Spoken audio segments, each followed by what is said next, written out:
And we have one question that has bubbled to the top from Robin Lees, and I'm actually really curious about this too. Nigel, how did you go about balancing the three traits, boarding, sailing, cannons, or did it just happen naturally?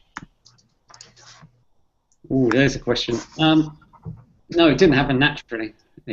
We played around a fair bit. I mean, one of the big challenges on these is that you actually do have your skill level, and then you have a skill bonus as well. And the skill bonus obviously comes into play 2 times out of 3. You can use a skill bonus, and so your skill level you're only playing when it's the top card, so it comes into the game less than the skill bonus does. So it was a bit of a challenge actually balancing that out. So your skill bonuses and your skill level. We were playing at one point with decks where the skill bonuses were just too high and they were destroying, and that was one of the reasons why in an early prototype that went out it was unbalanced in favour of the Pendragon. So working that out was a bit of a challenge, but it was just a case of working it through, really, doing the maths on it, a bit of maths and a bit of experimentation, until we got to the point now that the overall faction itself, the deck balances out. We couldn't do it just per card. So that's why when we come to do the customization, that you're pretty much swapping out for the deck, and you can't just put Pirate in with Pendragon or Pendragon in with Pirate. You would just end up with a completely unbalanced deck in that case. You have to stick like for like. But yeah, so it was a fair bit of work on that one. On your Kickstarter, Nigel, you've got a fair amount of customization options available for folks. Yeah. What can they customize, and how are you guys going to be able to manage if you get inundated with customizations? Well, we've actually made it very simple. The whole game, obviously, we wanted to make simple. We wanted to make it easy for 9 and up. So the way it works is you can see, I don't know if you're going to be able to see this if I move it in, and there's the name, and underneath the name it gives you the card type, and there's a little number in brackets. Uh-huh. Is that visible? The fine print isn't, but you can see the line of text. Yeah. Yeah. So the way you're doing the customization is you would have to swap out, in this case, an armored fiend for an armored fiend, and the little number in brackets is the level of this armored fiend. So this one has to be a level 2. So I could swap out a level 2 for 2 level 1s and get me extra cards, but their stats are going to be worse. Or I could get 2 level 2 armor fiends and put in a level 3 armor fiend, and obviously that level 3 would have better stats. Okay. And so we've also mixed up other armor fiends that are also level 2, which have different stats and different tricks. So we've kept it very simple. You just swap the name out, and that's also how you can either add in a higher level or a lower level. And that's how customization is going to work. Okay. A question from Hunter at Weapons Grades channel. Are you planning on future sets for the game, like different decks, etc.? Absolutely, yeah. We've got another 6 factions already. Not fully worked out, not fully realised, but in the world we have those 6 factions, and I have done the basic stats and how they differentiate one from the other. At the moment, obviously, the Pendragons, their primary stat is their guns. So throughout the deck, they've got more high gun stats, and their secondary is boarding, and they are worst at sailing. Whereas for the pirates, their best is the sailing, then their secondary is boarding, and then their third is guns. So by doing that, the next faction, obviously, we can have them with best, sailing with secondary guns and that kind of thing, and then with their own special tricks and that, all of that mixed in. So yeah, we actually have plans for another 6 factions at this point in time.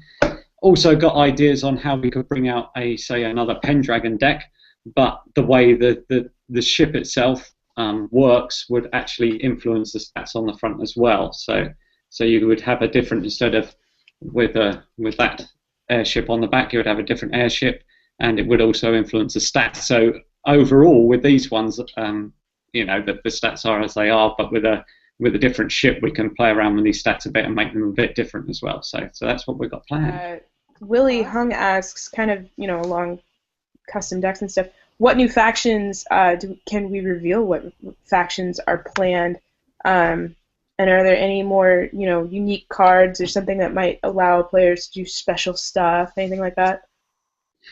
Yeah, well, I won't reveal the other factions at this point. If we're giving away a PDF I think it's even at the £5 pledge level or above, and that is the I can't remember the name of it now. The field guide for the stranded pilot.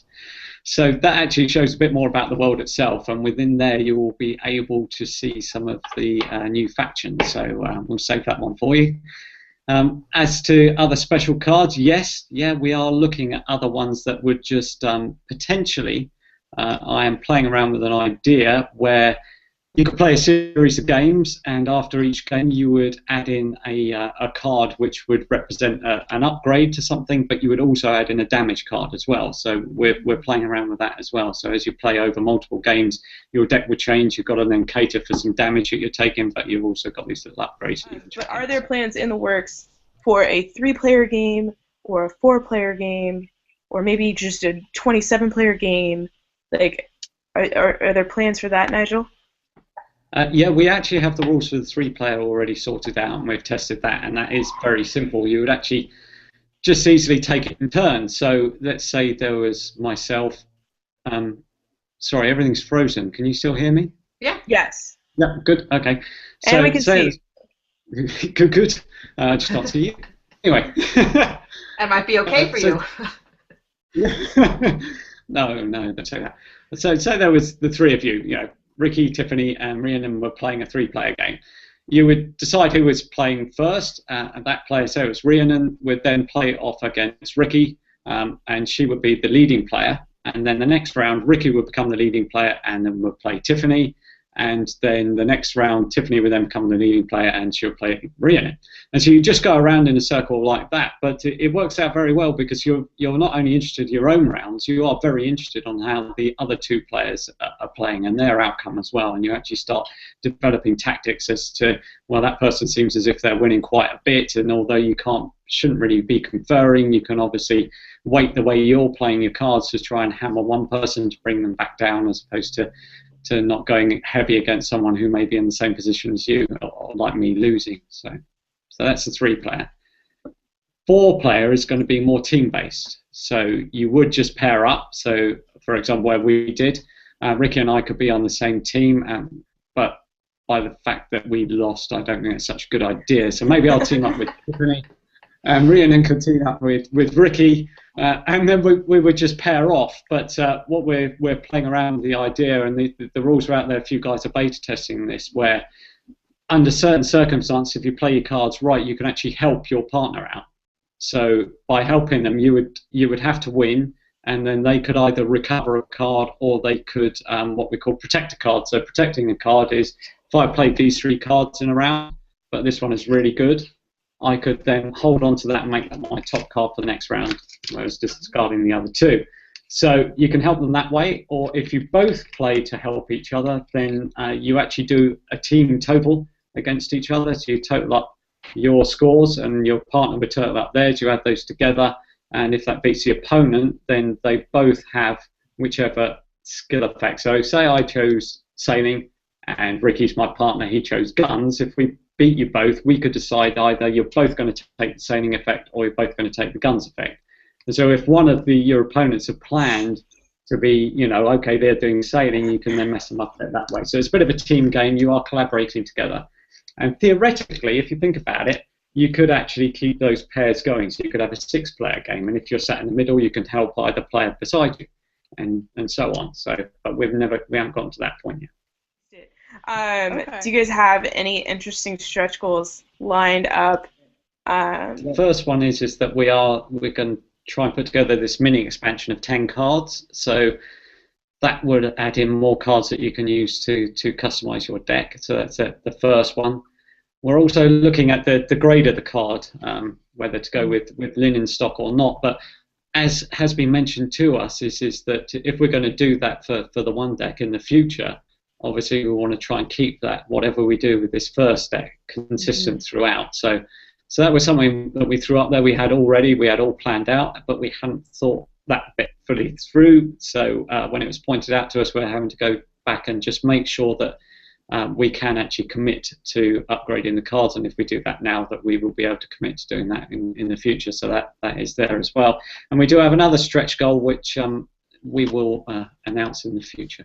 You're welcome. I mean, we realised that we had to do it, really. I can't see how you cannot do that if you're going to do a Kickstarter, because it's international. And we have had people asking us, well, is that case of some people are subsidising shipping for others? And absolutely not. It's not that case at all. We are taking more of a hit ourselves on international shipping than not. So that literally is it. No one else is subsidising anyone. But we realised if we wanted the game to be attractive to non-UK or even non-EU, then we had to offer that international shipping. So it was a no-brainer for us.